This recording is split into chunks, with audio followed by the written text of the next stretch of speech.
ராமன் பிறந்தது உத்தரப்பிரதேச மாநிலம் அயோத்தியா. அவர் ஓடி ஆடி விளையாடியது தமிழகத்திலே உள்ள தனுஷ்கோடியிலே. அவரால் ராமேஸ்வரத்திலே சிவனுக்கு பூஜை செய்த இடம் ராமநாத சுவாமி. காசி போக முடியலன்னா, நீங்க காசி போக முடியலன்னா அவனாசி லிங்கேஸ்வரர் தரிசனம் பண்ணணும்னு சொல்றாங்க. நம்ம அவனாசியில் இருக்கிற காசி போக முடியலன்னா தென்காசியில் இருக்கிற காசி விஸ்வநாதரை தரிசனம் பண்ணணும் அப்படின்னு சொன்னாங்க. நீங்க அயோத்தி போகணுங்கிறதே இல்லை, நீங்க இருக்கிற இடத்திலேயே ஜெய் ஸ்ரீராம் ஜெய் ஸ்ரீராம் ஜெய் ஸ்ரீராம்னு ஒரு 10 தடவை 4 தடவை உங்களுக்கு எவ்வளவு சக்தியோ அவ்வளவு சொன்னா போது, ராமன் உங்கள் இல்லத்துக்கே வந்து தரிசிப்பார், ஆசீர்வதிப்பார் அப்படின்னு எங்களுடைய மதங்களும் புராணங்களும் சொல்கிறது. ராமர் தமிழகத்திலே ஓடி ஆடி விளையாடிய ராமபிரான் அவதரித்த அயோத்தியிலிருந்து ராமேஸ்வரத்திலிருந்து இலங்கை வரை கட்டி அந்த பாலத்தை இடிக்க வேண்டும் என்று 2006ஆம் ஆண்டிலே ஒரு கடல் வலிக்கு திட்டம் வகுத்தார்கள். அது பல்லாயிரக்கணக்கான கோடி ரூபாய். அப்பொழுது தமிழ்நாடு எங்க இருக்குதுன்னு தமிழ்நாட்டில் இருக்கிற அரசியல் தலைவர்களுக்கு இது ஆன்மீக பூமி இல்லை, இது திராவிட பூமி, இது தந்தை பெரியார் பூமி, அந்த பூமி இந்த பூமின்னு சொல்லிட்டு இருந்தாங்க. 2006ஆம் ஆண்டிலே ராமசேது பிரச்சனை ஏற்பட்டதும் உலகம் முழுக்க வாழுகின்ற மானமுள்ள இந்துக்கள் அனைவரும் வெகுண்டெழுந்து தமிழகம் மட்டுமல்ல உலகம் முழுக்க மிகப்பெரிய போராட்டம் செய்து அந்த ராமசேது பாலத்தை பாதுகாத்த பெருமை தமிழ்நாட்டுக்கு இருக்கு. ஏன்னா நீங்க தமிழ்நாட்டில் ஆன்மீகம் எப்படி இருக்குன்னா, நீங்க தூங்குறவன எழுப்புறது மட்டும் இருந்தா செஞ்சா போதும். அந்த வேலையை தான் இன்றைக்கு இந்து அமைப்புல நாம செஞ்சுக்கிட்டு இருக்கிறோம். நீங்க ஒரு விஷயத்தை தெரிஞ்சுக்கணும். அயோத்தியிலே ராமர் கோயில் கட்ட முடியுமா? அயோத்தியிலே ராம் ஜென்ம பூமியை மீட்டெடுக்க முடியுமா? அயோத்தியிலே ராமர் எங்கடா பிறந்தாருன்னு கேட்டான். ஆனால் அப்பொழுது மானமுள்ள இந்துவாக இருந்த தலைவர்கள் எல்லாம் ஒன்று கூடி 1992 டிசம்பர் 6ஆம் தேதி அயோத்தியிலே ராமர் பிறந்த இடம் இதுதான் என்று ராம் ஜென்ம பூமியை மீட்டெடுத்தார்கள். ராமர் அந்த ராம்லல்லா கோயில் அங்க உருவாக்கினாங்க. அந்த ராம்லல்லா ராமர் அங்கே குடியமர்த்தப்பட்டார். ஆயிரக்கணக்கான லட்சக்கணக்கான மக்கள் ஒன்று திரடி ஜெய் ஸ்ரீராம் சொன்னாங்க. ஜெய் ஸ்ரீராம் தான் சொன்னாங்க. அங்க இருந்த பாலடைந்த பட்டிடம், பாலடைந்த கட்டிடம் மண்ணோடு மண்ணாக போய் ராமனுடைய காலுக்கீழே போயிடுச்சு. ராமர் எங்கடா பிறந்தான்னு சொல்லிட்டு இருந்தான். சொல்ல சொல்லாங்க அயோத்தியிலே ராம் ஜென்ம பூமியிலே மீட்டெடுக்கப்பட்டது. இது வரலாறு. நீ கோயில் கட்ட முடியுமான்னு சொன்னாங்க. கோயில் கட்டப்படும், மிக பிரமாண்டமாக கட்டப்படும். அது அயோத்தியிலே உலகத்திலே வாழுகின்ற ஒவ்வொரு இந்துக்களும் அந்த ராம் ஜென்ம பூமியிலே ராமபிரான் பிறந்த மண்ணிலே அவர் சொந்தமாக இல்லத்திலே குடியேறுவார் என்று சொன்னார்கள். நடந்ததா இல்லையா? இன்றைக்கு ராம் ஜென்ம பூமியில லட்சக்கணக்கான மக்கள் தினசரி தமிழ்நாட்டிலிருந்து மட்டும் குறைந்தபட்சம் ஒரு 200 இருந்து 500 பேர் தினசரி ராம் ஜென்ம பூமிக்கு போயிட்டு இருக்கிறாங்க. தினசரி இன்னைக்கு ராமபிரானை தரிசிக்கின்ற வாய்ப்பை உருவாக்கியவர் இந்துக்கள் அல்ல. இந்து மதத்துக்கு எதிராக பேசிக் கொண்டிருக்கிறார்களே கடவுள் மறுப்பு கொள்கை உள்ளவர்களும் பயங்கரவாதிகளும் தீவிரவாதிகளும் அவர்கள் கொடுத்த ஊக்கம்தான் அங்க ராம் ஜென்ம பூமியிலே ராமர் கோயில் இன்று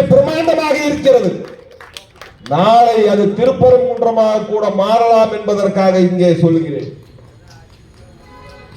முருகனுடைய 6 முறை வீடுகளும் இந்துக்களுக்கு மட்டும்தான் சொந்தம், தமிழனுக்கு மட்டும்தான் சொந்தம். வீர தமிழர்கள் அனைவருக்கும் இந்த முருகன் சொந்தம். எங்களுக்கு உண்மையிலேயே எனக்கு எந்த மொழியும் தெரியாதுங்க. நான் பூர்வீக தமிழன், பச்சை தமிழன்.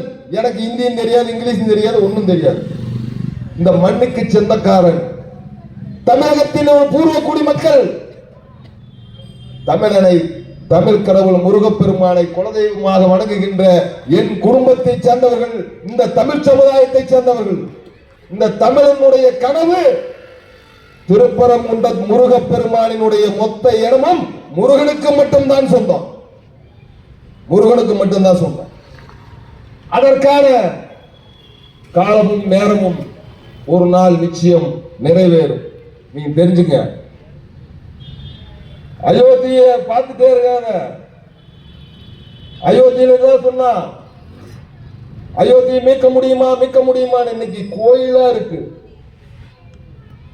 நாளை திருப்பரங்குன்றமும் ஒட்டுமொத்த தமிழ் சமுதாயமும் வெகுண்டெழுந்தால் திருப்பரங்குன்ற முருகப்பெருமானின் வீட்டிருக்கின்ற முருகன் அந்த மலை முழுவதும் தமிழனுக்கு மட்டும்தான் சொந்தம் என்று உறுதி செய்வார்கள். ஏனென்றால் தமிழன் எப்பவுமே தூங்கிட்டே இருப்பானுங்க, தூங்கிட்டே இருப்பான். அவன் எப்ப எந்திரிப்பானா, இந்த கோவை குண்டு வெடிப்பு நடந்த விதத்துல எழுந்தானா இல்லையா? எழுந்தான்.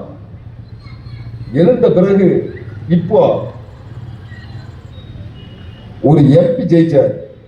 குண்டு வெடித்த ஒரு மாசம் ஒரு 10 நாளையில மறுபடியும் எலெக்ஷன் நடந்தது.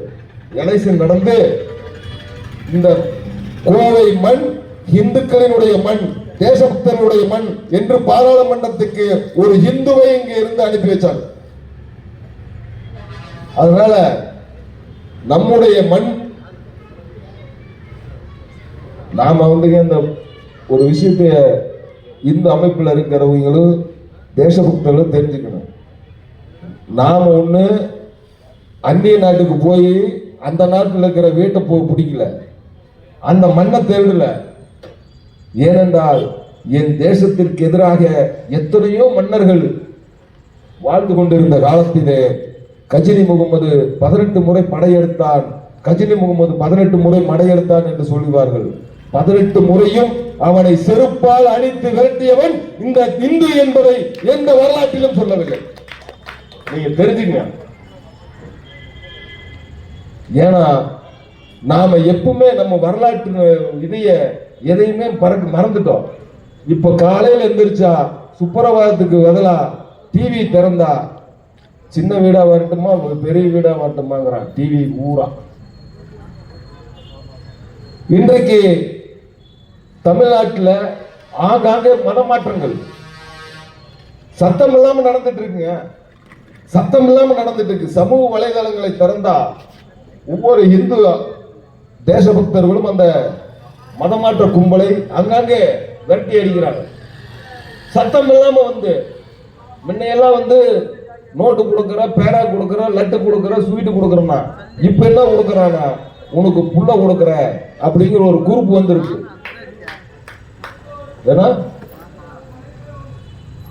நம்முடைய சகோதரிகள், நம்முடைய தாய்மார்கள் உட்கார்ந்து இருக்கிறாங்கள. இன்னைக்கு நம்முடைய நாட்டிலே கங்கா மாதாவாக பெண்ணாகத்தான் நாம் வணங்கிக் கொண்டிருக்கின்றோம். தமிழ்நாட்டிலே காவேரி மாதாவாகத்தான் வணங்கிக் கொண்டிருக்கிறோம், கோதாவரி மாதாவாகத்தான் வணங்கிக் கொண்டிருக்கின்றோம், யமுனை மாதாவாகத்தான் வணங்கிக் கொண்டிருக்கிறோம். ஒட்டுமொத்த பெண்களையும் தெய்வமாக வணங்குகின்ற ஒரு மதம் இருக்கிறது. மானமுள்ள மதம் என்றால் அது இந்து மதம் தான் என்பதை இந்த இடத்துல நம்மளால சொல்ல முடியும். நீலக்கோட பெண்ணாக வணங்குகின்ற, தெய்வமாக வணங்குகின்ற இந்த மண்ணில நாம பிறந்தது புண்ணியம்.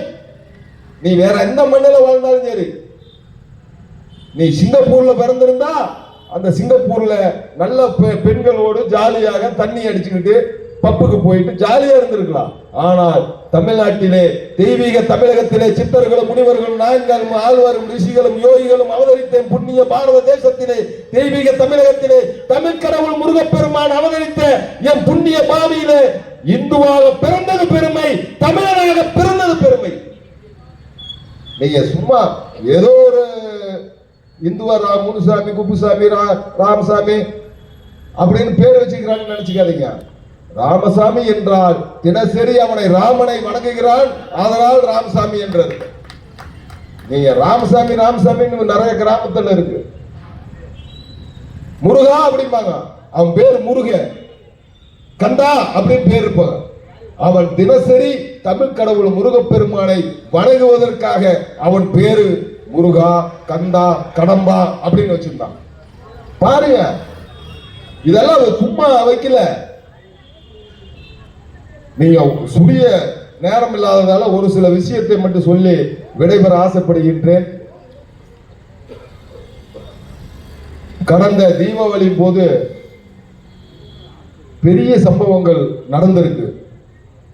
பெரிய சம்பவங்கள் நாம நினைச்சு பார்க்க முடியாத அளவுக்கு தீபாவளியை கொண்டாட வேண்டிய தருவாயில் இருந்தோம். அதை கெடுக்கும் தருவாயில் அவனுங்க உருவாக்குவதற்காக ஒரு சம்பவம் நடந்தது. அது காவல்துறை அதிகாரிகளும் ஆட்சியாளர்களும் அதை எப்படியோ தடுத்து நிறுத்தி ஒரு தீபாவளியை சிறப்பாக கொண்டாடணும். நாம அந்த கோட்டை ஈஸ்வரன் கோயில்ல பாருங்க,